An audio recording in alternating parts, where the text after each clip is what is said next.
ചേട്ടാ ചേട്ടാ ചേട്ടാ ഒന്ന് നിൽക്കണേ. ഞാൻ കന്നേറ്റി പാലത്തിനടുത്ത് ശ്രദ്ധിക്കാം. ചേട്ടൻ അവിടെയും കണ്ടായിരുന്നു. ഇപ്പോൾ ദാ ഈ പാലത്തിനടുത്ത് ചേട്ടൻ ഒരു കാര്യം ചോദിക്കട്ടെ, ചേട്ടൻ ആത്മഹത്യ ചെയ്യാൻ വന്നേന്നു? ഒന്ന് പോപ്പാ. ചേട്ടാ ചേട്ടാ ചേട്ടാ നിൽക്കുന്നേ. എന്ത് പ്രശ്നമുണ്ടോ എൻ്റെ അടുത്ത് പറ, ഞാൻ പരിഹാരം ഉണ്ടാക്കി തരാം. ഞാൻ ഒത്തിരിയും പേരെ ഇങ്ങനെ ആത്മഹത്യ നിന്ന് രക്ഷപ്പെടുത്തിട്ടുണ്ട്. എന്ത് വിഷയം തുറന്നു പറ. ഒന്ന് പോടെ ചേട്ടാ, വിഷയം എന്താന്ന് തുറന്നു പറയുക, എന്നാലല്ലേ പരിഹാരം ഉണ്ടാക്കാൻ പറ്റത്തുള്ളൂ. വീട് ജപ്തിയാടേ. നിൽക്കട്ടെ, വീട് ജപ്തി ചെയ്യുന്നതിന് ആത്മഹത്യയാണോ ഏറ്റവും ഭയം? അങ്ങനെയാണെങ്കിൽ ഈ നാട്ടിലങ്ങ് ഒറ്റ മനുഷ്യൻ കാണത്തില്ലല്ലോ വീട് ജപ്തിയെന്നും പറഞ്ഞ്. താങ്കൾ തിരഞ്ഞെടുത്ത വഴിയാണ് തെറ്റ്. യഥാർത്ഥത്തിൽ 100 വഴി മറ്റു വഴി മാർഗങ്ങളുണ്ട്. അത് താങ്കൾ ചിന്തിച്ചില്ല. എന്ത് വഴി? അങ്ങനെ വഴിക്കുക ചേട്ടാ. ഇപ്പം ചോദിച്ചുകൊണ്ട് രക്ഷപ്പെട്ടു. ഞാൻ ആർക്കും പറയത്തില്ല.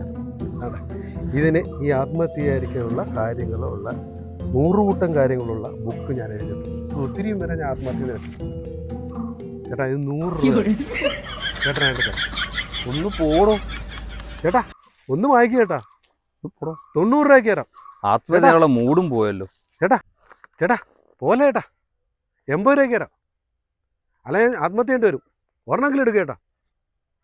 പുല്ല് പോയി ഒന്നേ പോയി ചാവോ മോനെടാ. ഡേ മോനെ.